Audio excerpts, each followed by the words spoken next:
Saludamos a la audiencia entonces de Presencia Cristiana, no, a los hermanos.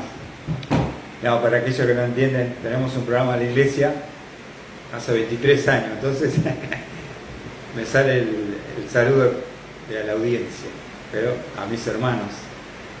Vamos a estar compartiendo la palabra de Dios, el estudio, y estamos estudiando la historia de Israel, cuando Israel perdió la relación y la comunión con Dios. Pero me gustaría en esta oportunidad, en esta hora, en esta noche, poder hablar de la enorme bendición por recibir la presencia de Dios. La enorme bendición por recibir la presencia de Dios. Si bien es una tristeza, es una angustia, es un vacío estar lejos de Dios. Porque el hombre fue creado para tener comunión con Dios. Tenemos la parte espiritual, el espíritu, para conectarnos con Dios. Cuando no teníamos a Cristo estábamos muertos en nuestros delitos y pecados, pero cuando Cristo entró en nuestro corazón, nos dio vida y podemos tener común unión con el Señor. ¡Qué privilegio! Pero a veces el creyente que recibe a Cristo, que pidió perdón, por alguna razón toma la decisión de dejar, apartarse del camino del Señor. Y alguien dijo con sabiduría que la persona más miserable en el mundo no es el incrédulo, sino es el creyente que teniendo a Cristo se aparta del Señor. Porque el diablo ya no lo quiere, ya no es su hijo. Y Dios, con Dios está peleado. Entonces está ahí, ¿no? Y vamos a estar viendo en esta hora, ¿se acuerdan el domingo pasado, repasando, qué vimos? ¿Cómo hasta aquí nos ayudó Jehová? ¿Se acuerdan? Cuando volvieron a Dios arrepentido el pueblo, Samuel dijo: yo voy a orar por ustedes, nos vamos a reunir en Mizpa y vamos a tener allí un tiempo de consagración, de volver al Señor. Y ahí tuvieron esa agua que derramaron como su corazón delante de la presencia de Dios, se arrepintieron de sus pecados y fue un momento glorioso. Entonces hay una promesa cuando volvemos al Señor: Dios se hará cargo de nuestros enemigos. Porque una de las cosas que pasa cuando uno se aparta, volvemos de vuelta a cadenas personales, volvemos a los vicios, volvemos a cadenas de lugares donde los vicios se manifiestan. El alcohol, el boliche, el lugar de las drogas. Cuando uno se aparta, vuelve a esas cadenas. Ahora, también los enemigos hacen burla y escarnio de nosotros. Perdemos el poder, perdemos la victoria, pero inmediatamente estamos allí, vamos a abrir nuestras Biblias en 1 Samuel, capítulo 7, estamos repasando.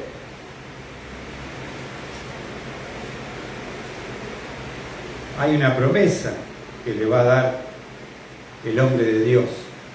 Él va a orar como sacerdote, intercesión por el pueblo de Dios. Ahora, otra de las cosas que pasa, y que esto es real, cuando volvemos a Cristo, cuando volvemos al Señor, comienza a levantarse el enemigo. Comienzan las luchas espirituales. Claro, antes no me molestaba el diablo porque yo estaba en rebelión con Dios, haciendo la voluntad de Él. ¿Cuándo se levanta el enemigo? Cuando yo decido vivir consagrado para Él. Y vimos que los príncipes, los filisteos, cuando se juntaron en Mizpa, dijeron, vamos a venir a atacar al pueblo de Israel. Y ellos tenían miedo porque habían sido sometidos muchos años a los filisteos, les habían tomado las tierras y los habían dominado por haberse alejado de Dios. Pero cuando uno vuelve, todo ese proceso se revierte. Entonces, Dios va a pelear por ellos, les va a dar la victoria, los van a perseguir, los van a exterminar prácticamente.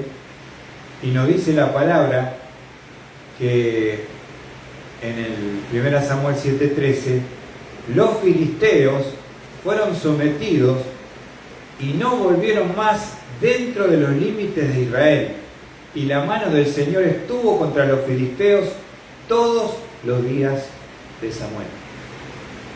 Ahí está. ¿Dónde estaba la presencia de Dios a través de el arca del pacto? ¿Se acuerdan? Permaneció en la casa allí de aquel hombre Abinadab, en Kiriat Jearim. Ahí quedó y permaneció el arca. Nunca más volvió al tabernáculo. El arca del pacto de Dios, la poderosa y gloriosa presencia de Dios, quedó en esa casa, en la casa de Abinadab, como nos dice 1 Samuel 7:1. Ahora, va a haber un hombre, vamos a avanzar en la historia, va a haber un hombre, el primer rey de Israel fue Saúl, que fue escogido justamente en una decisión del pueblo de cambiar la teocracia, el gobierno de Dios, por la monarquía, el gobierno del hombre. Qué bárbaro, ¿no? Dijeron, queremos ser como las demás naciones. Queremos un rey. Bueno. Así que Israel no quiso más que Dios los juzgue, que los gobierne, que reine, sino escogieron un rey humano. Y el primer rey de Israel, ¿quién fue? A ver si me ayudan. ¿Se acuerda alguno? Primer rey de Israel.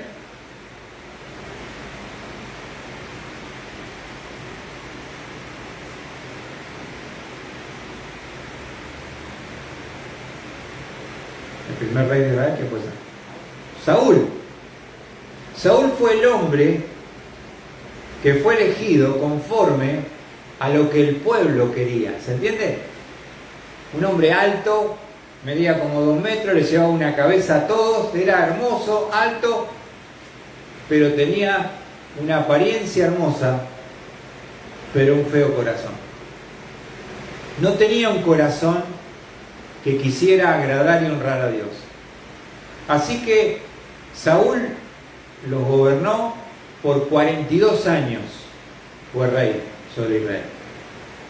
Se va a levantar otro hombre que Dios va a escoger, conforme a su corazón. ¿Quién es ese hombre que va a ser elegido conforme al corazón de Dios? El que Dios tenía preparado. El rey David. El rey David. Y justamente vamos a ir a avanzar. Salimos de 1 Samuel, nos vamos a 2 Samuel, capítulo 6. Y este es un hombre que tiene el corazón conforme al corazón de Dios.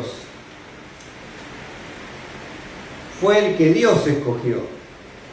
Saúl fue escogido conforme a las normas del pueblo de Israel y fracasó. David es un hombre que tiene el corazón conforme al corazón de Dios. Y pasó mucho tiempo.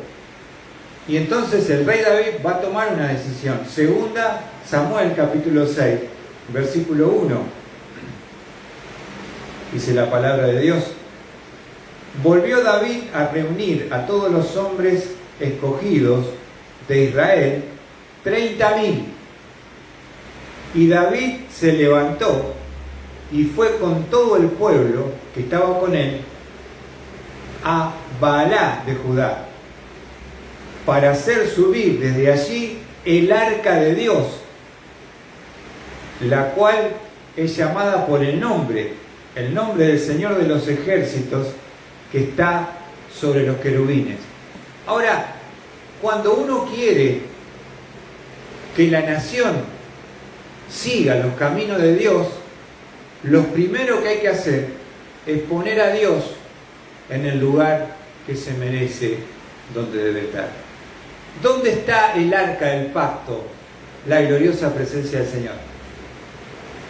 Está en la casa de aquel hombre llamado Abinadab. Ese nombre Abinadab, ¿se acuerdan? Significa padre de generosidad, dadivoso. Él abrió su puerta, su casa, puso a su hijo como sacerdote, y ahí estuvo por muchos años, permaneció el arca del pacto, la gloriosa presencia del Señor. Entonces David dice, lo que tenemos que hacer es ir a buscar el arca del pacto, ponerla en un lugar prominente para que podamos ser el pueblo verdaderamente de Dios.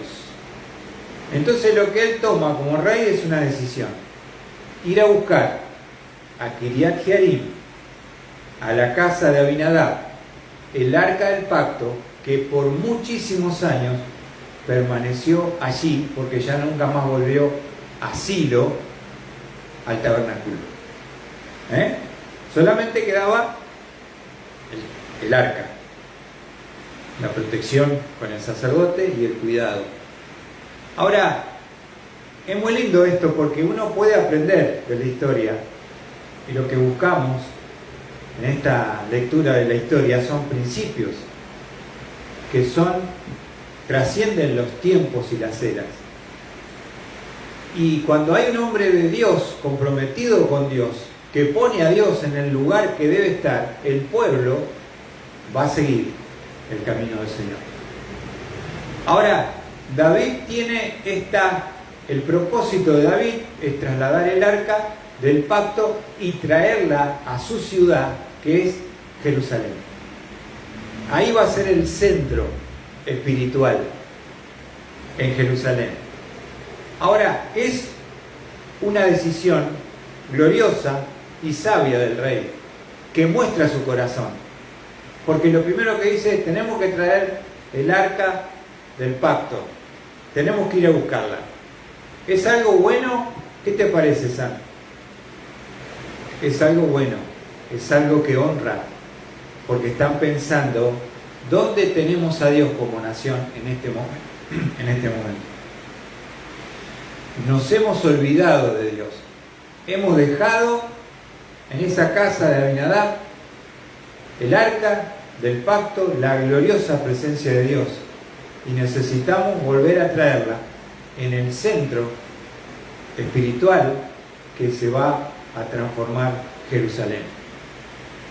Por eso es importante, cuando Donald Trump hace como nación líder y cambia la capital de Israel a Jerusalén, son pequeños pasos de decir: tenemos que ordenar nuestra nación. ¿Y cómo se ordena una nación? Volviendo a Dios y poniendo a Dios en su justo lugar. Vamos a ver que hay otro pasaje paralelo.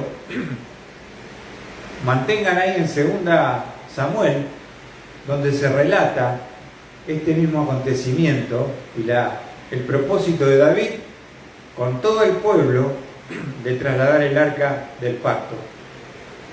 Vamos a ir a Primera de Crónicas 13. Primera de Crónicas 13, versículos 1 al 6. Es importante porque podemos ampliar el relato y ver detalles que a veces en Samuel por ahí no se mencionan. Primera Crónicas 13, versículo 1 al 6, dice así: entonces David consultó con los capitanes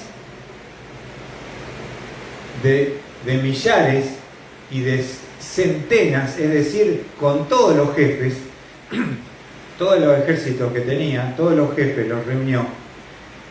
Y David dijo a toda la asamblea de Israel: si os parece bien, y si es del Señor nuestro Dios, enviemos mensaje a todas partes a nuestros parientes que permanecen en toda la tierra de Israel, y también a los sacerdotes, a los levitas que están con ellos en sus ciudades y tierras de pastos, para que se reúnan con nosotros y traigamos a nuestro lado el arca de nuestro Dios, porque no la consultamos en los días de Saúl.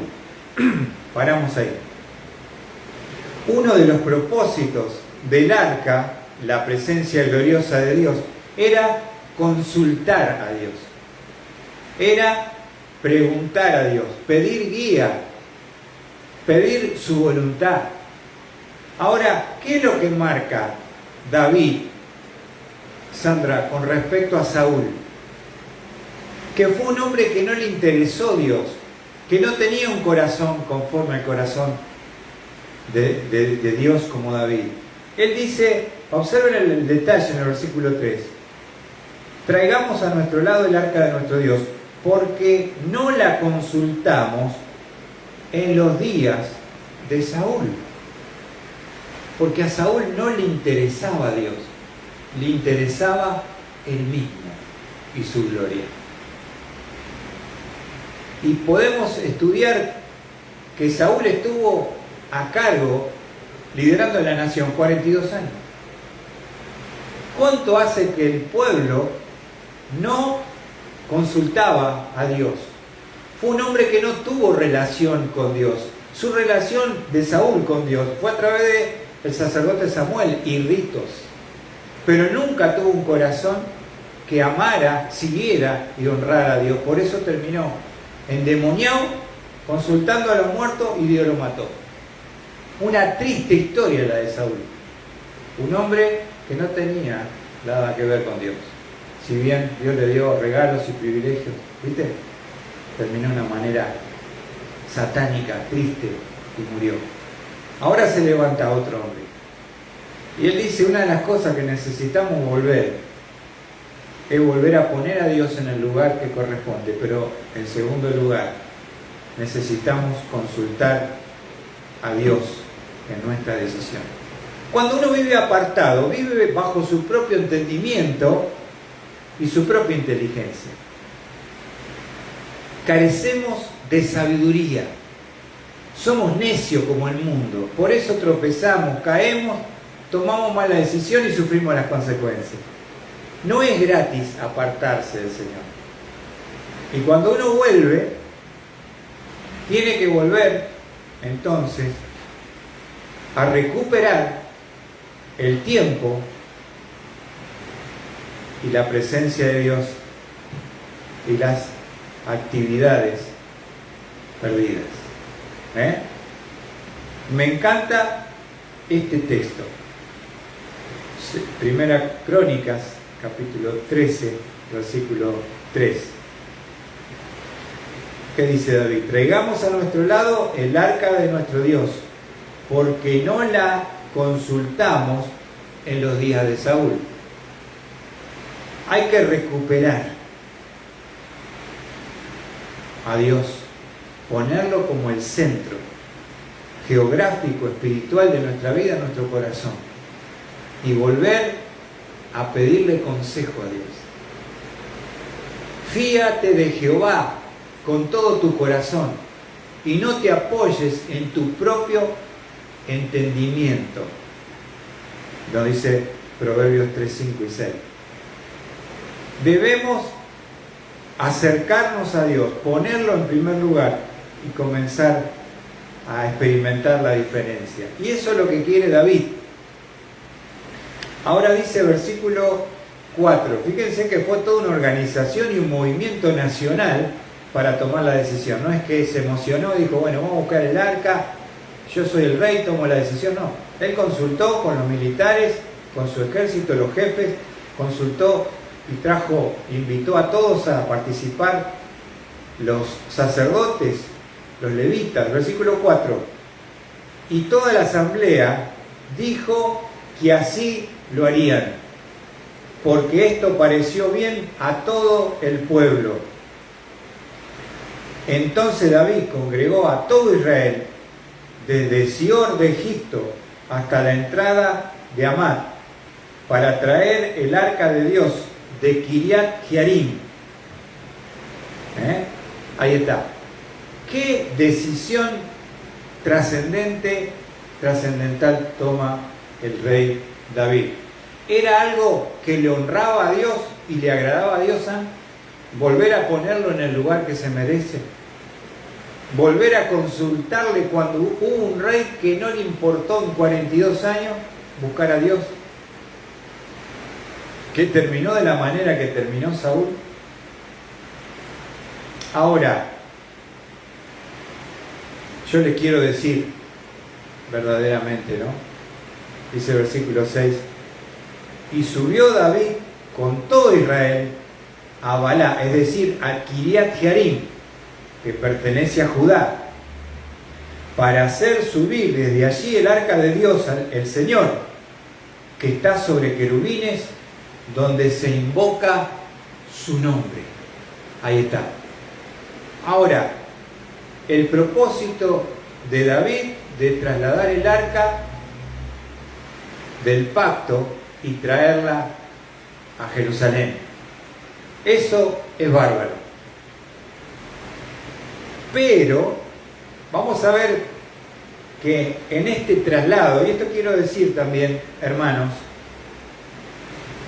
que cuando uno vuelve a Dios, no es magia, es lucha. Hay que ordenar, hay que limpiar, hay que sacar, hay que poner. Y cometemos errores. Estamos luchando contra nuestro orgullo y contra nuestra soberbia de volver a colocarnos debajo del señorío de Cristo. No es fácil, ¿no es cierto?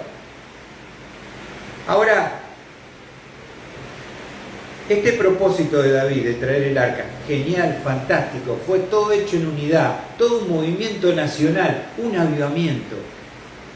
Pero vamos a ver que cuando uno trata con liviandad lo santo, vamos a ver el precio por la irreverencia ante Dios.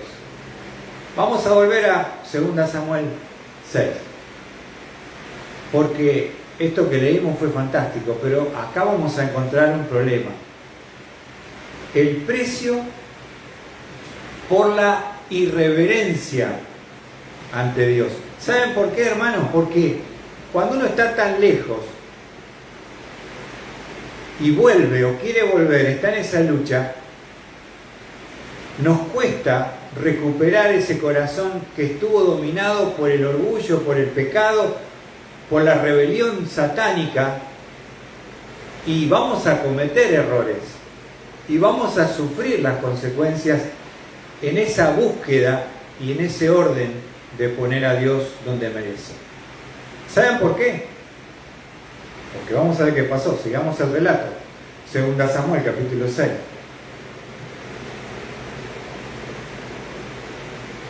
Versículo 4.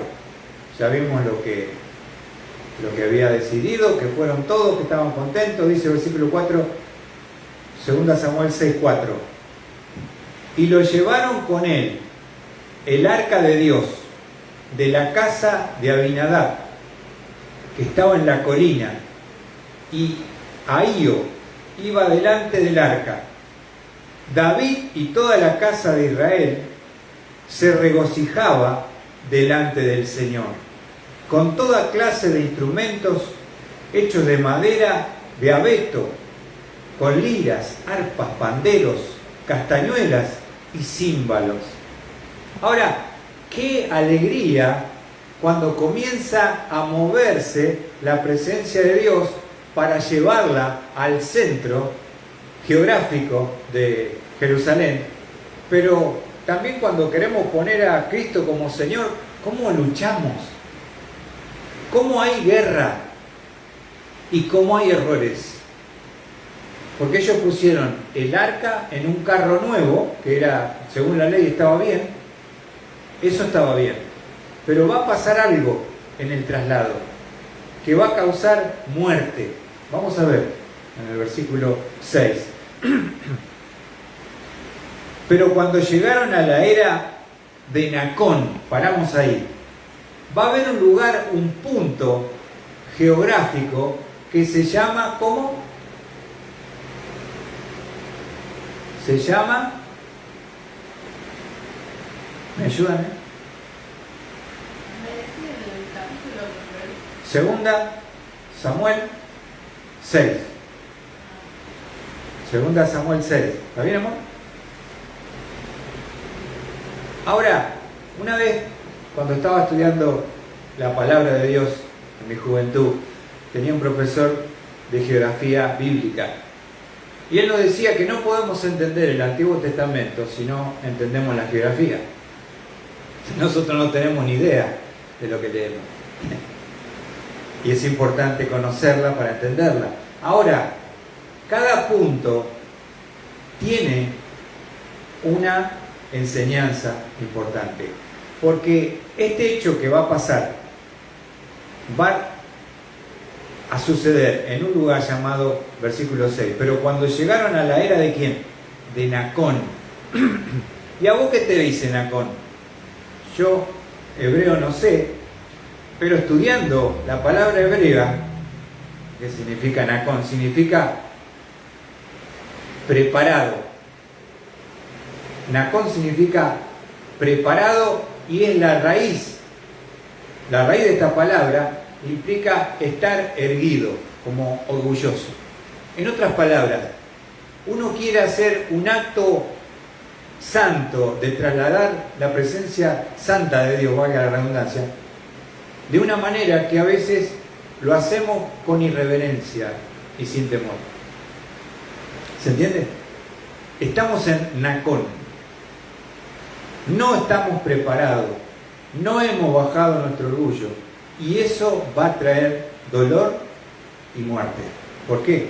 Porque dice el versículo 6, cuando llegaron a Nacón, Usa extendió la mano hacia el arca de Dios y la sostuvo, porque los bueyes casi la volcaron. Él va a hacer algo, Usa, que no podían hacer. ¿Qué era qué? ¿Para qué? Tocar la presencia santa del arca de Dios. Una persona inmunda toca el arca. ¿Qué pasaba? ¿Qué decía la ley si vos tocabas el arca? Y eso es lo que va a pasar en este gran deseo que uno tiene en el corazón de volver a Cristo, de comenzar de nuevo, pero va a haber errores. Vamos a luchar porque a veces queremos dar paso por los cuales no estamos preparados, para los cuales no estamos preparados. Estamos demasiado erguidos en nuestro orgullo, tenemos un buen propósito, pero no estamos preparados para poder resistir el precio de lo que implica la decisión que tomamos. ¿Y acá qué va a pasar? Va a haber muerte. ¿Quién va a morir? Usa. Toca para agarrar el arca, hicieron los bueyes en movimiento, pensó que se iba a caer, lo agarró y ahí terminó su vida. Ahora, hermanos, estamos hablando de un Dios santo. Ya había pasado una cosa similar. Tengan ahí en 2 Samuel, ahora vamos a 1 Samuel 6.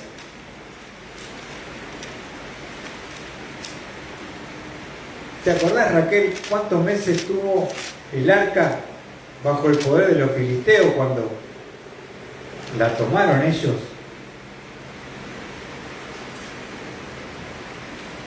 ¿Cuánto tiempo tuvieron los filisteos el arca del pacto?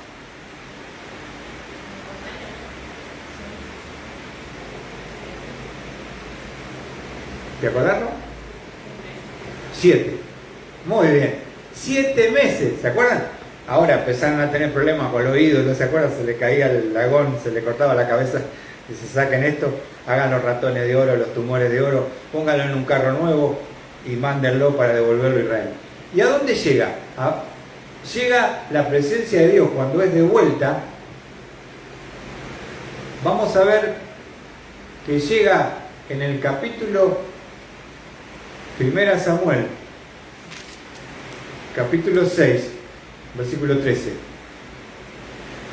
El pueblo de Bet-Semes, que significa casa del sol, estaba segando el trigo en el valle, y alzaron sus ojos y vieron el arca y se alegraron al verla. Ahí va a llegar el arca, con el carro uncido, con los bueyes, y eso fue alegría, pero en un momento, y esto es lo que a veces no entendemos, no tratamos con la honra, con el temor y con la reverencia que implica el traslado de la santa presencia de Dios. ¿Y qué pasó con lo de Bet-Semes? La curiosidad, ¿a quién mató San? A Liorio. Ahora, fíjate qué pasó ahí. En 1 Samuel capítulo 6, versículo 19, dice: el Señor hirió a los hombres de Bet-Semes porque habían mirado dentro del arca del Señor. Levantaron la tapa del propiciatorio y miraron la gloriosa santa presencia. Y no hay nadie que pueda mirar a Dios y vivir. Morís en el acto fulminado por la gloriosa y santa presencia de Dios. ¿Qué hicieron? Empezaron a chusmear, viste, a jugar. Ahora, fíjate la cantidad de gente que murió. Mirando dentro del arca, de todo el pueblo, hirió a 50.070 hombres. Y el pueblo lloró, porque el Señor había herido al pueblo con gran mortandad. Y los hombres de Bet-Semes dijeron: ¿quién puede estar delante del Señor, este Dios santo? ¿Y a quién subirá al alejarse de nosotros? Y ahí lo van a buscar a los de Kiriat Jearim y lo dejan en la casa de Abinadab. ¿Se acuerdan? Es importante que cuando vas a hacer un ministerio o una función para servir a Cristo, tener temor y hacerlo en santidad. Porque si no, uno se expone a un peligro. A veces hay hermanos de iglesia que dicen: vamos a ponerlo a servir, está medio alejado, pero para que se anime. Lo estás liquidando, porque no se anima con servicio.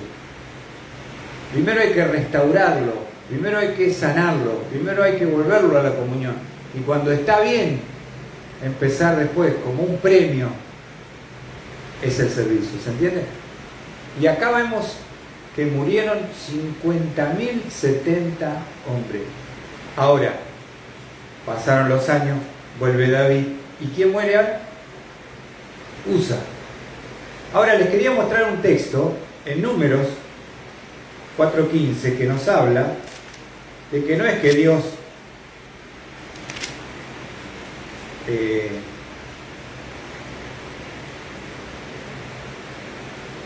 ellos no sabían, conocían la ley, tenían que respetar los mandamientos, y más cuando se trata del traslado de la gloriosa y santa presencia de Dios.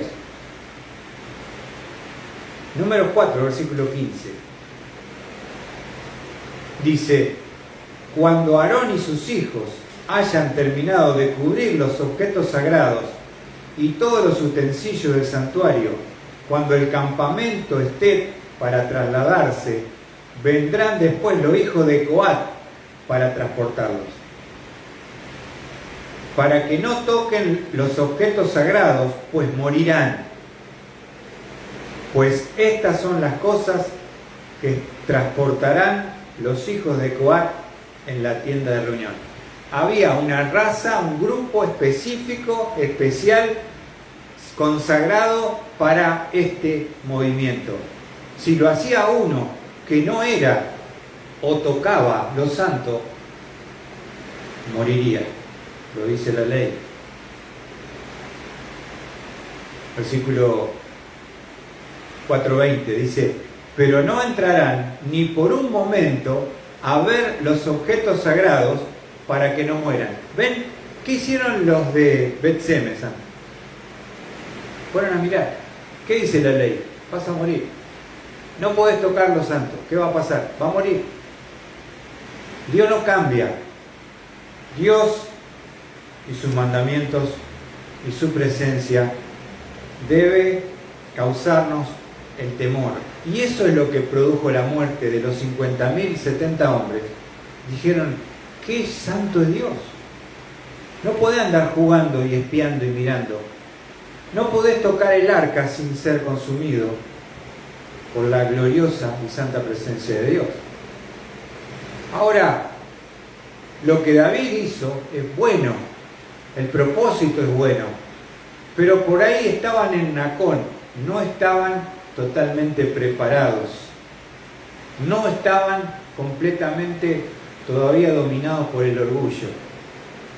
¿Y sabe qué pasa cuando uno, cómo se da cuenta uno que no está preparado? Porque cuando empiezan las guerras, las luchas y la presión, uno responde mal. Vamos a ver qué pasó con David. Volvemos a 2 Samuel, capítulo 6. Está el rey David, es un hombre de Dios, que tiene la mejor intención y un propósito que está de acuerdo con todo el pueblo, pero que agrada a Dios. Ese no es el punto. Tal vez David, y lo puedo decir por lo que estamos viendo, no estaban preparados para semejante desafío espiritual. No estaban preparados y había orgullo que Dios tenía que tratar con el rey. ¿Por qué digo esto? Versículo 7. 2 Samuel, capítulo 6, versículo 7. Escuchá lo que dice: y se encendió la ira del Señor contra Usa, y Dios lo hirió allí por su, ¿qué dice? Irreverencia, y allí murió junto al arca de Dios. Por eso puse el precio por la irreverencia ante Dios. La presencia de Dios es santa. Dios sigue siendo santo, 3 veces santo. Aunque a veces nosotros hablamos de un Dios que parece que cambió los principios y ya no es el mismo del antiguo, porque ahí te castigaba. Ahora no, es amiguis, te abraza, te perdona todo y no pasa nada si pecas. O sea, tenemos que tener un equilibrio en cuanto al Dios que predicamos. Vemos acá muerte, pero fíjense en el versículo 8. ¿Qué pasó con David? Que fue el de la idea. Entonces David, ¿qué dice tu Biblia? Se enojó, porque el Señor había estallado en ira contra Usa, y llamó a aquel lugar Pérez Usa hasta el día de hoy. Un rey que está en Nacón es un rey que no está preparado, es un rey que todavía su corazón está herido y que no está poniéndose del lado de Dios, que es justo, que es santo, que es perfecto, y que sus acciones nunca son un acto de injusticia ni de maldad, porque no la posee, porque no la tiene en su carácter y naturaleza. Sandra, si lo mató a Usa, ¿por qué fue? ¿Porque fue un Dios injusto? ¿O porque Usa fue irreverente? ¿Qué dice el texto? Fue irreverente. ¿Se entiende? Y a veces cuando Dios actúa y decide sobre nuestra vida, Y hay tal vez hermanos que están escuchando este estudio, que están como David. No entienden, están enojados con Dios por su decisión, por su intervención, pero hay un enfoque que está equivocado. No podemos estar del lado del hombre, de la humanidad, sino de Dios, de su amor, de su justicia, de su misericordia, de su santidad, para que David no estaba indudablemente preparado para este movimiento, para este desafío, que estaba bárbaro, pero si no estás preparado, si no estás humillado,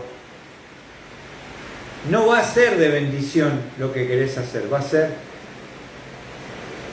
un dolor, una pérdida, y ¿sabes qué? Te vas a terminar enojando con Dios. Y hay mucha gente que se ha apartado del camino porque está enojado con Dios, porque no entendió la decisión soberana que Él toma sobre nuestra vida. Y Él no se equivoca.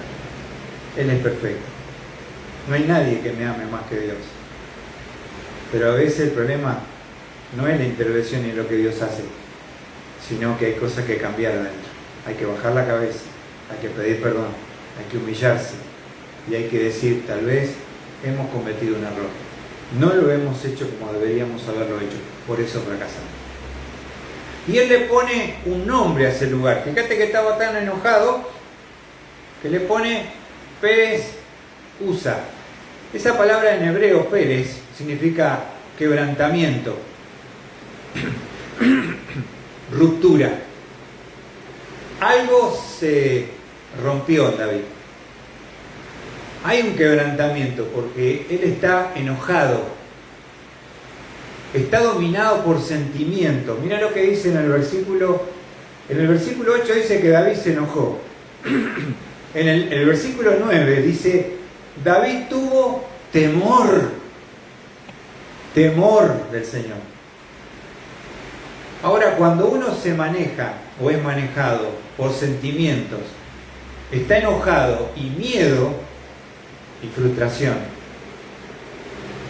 vamos a terminar quedando a un costado del propósito glorioso que teníamos. Porque hay que bajar la cabeza. Él es Señor, Él es Dios, Él es soberano. ¿Cómo puedo yo enojarme? Puedo enojarme contra Dios, pero no es porque Dios sea injusto, es que por ahí no lo entiendo lo que está haciendo, pero Él no puede tener un acto de injusticia. Por eso Pablo dice, a los que aman a Dios, todas las cosas, buenas y malas, le ayudan para bien.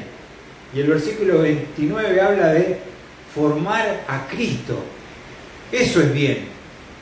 Te duele, te toca, te quebranta, te hiere. ¿Sabes por qué?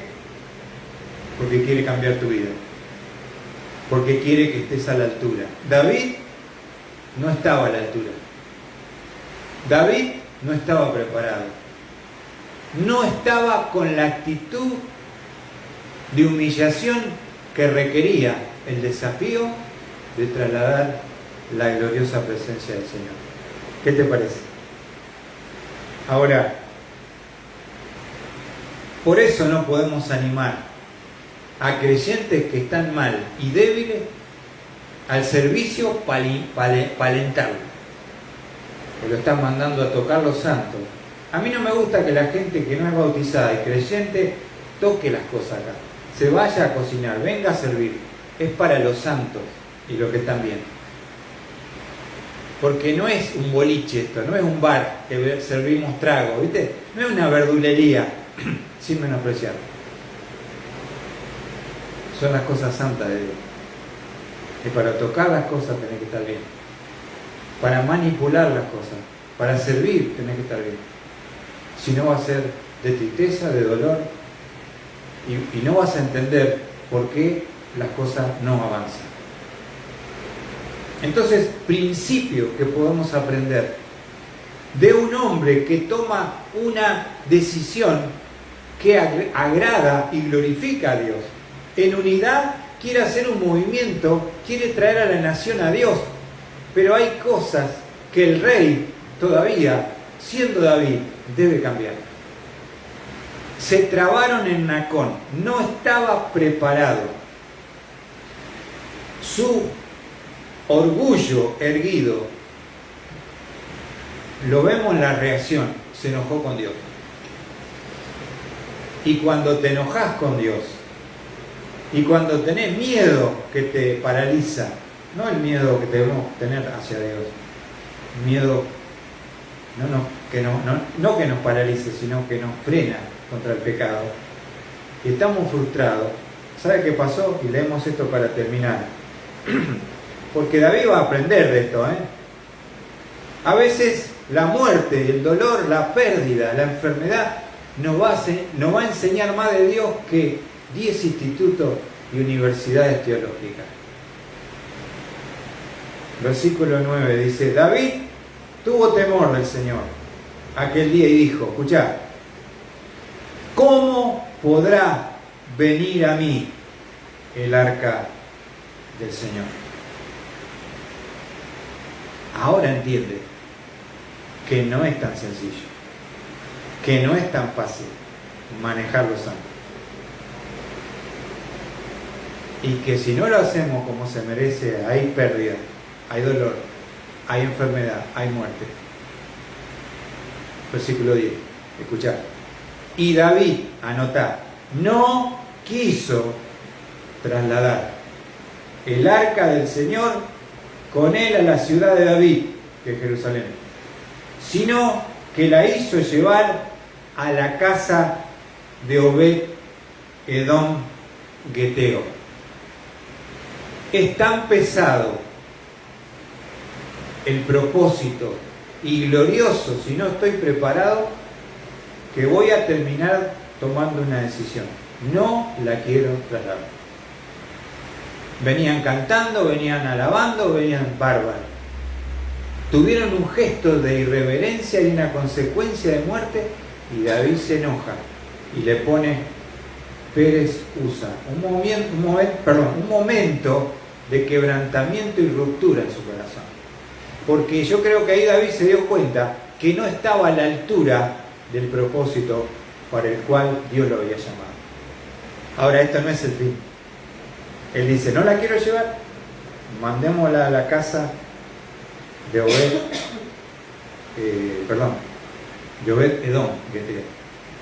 y eso lo vamos a ver el domingo que viene.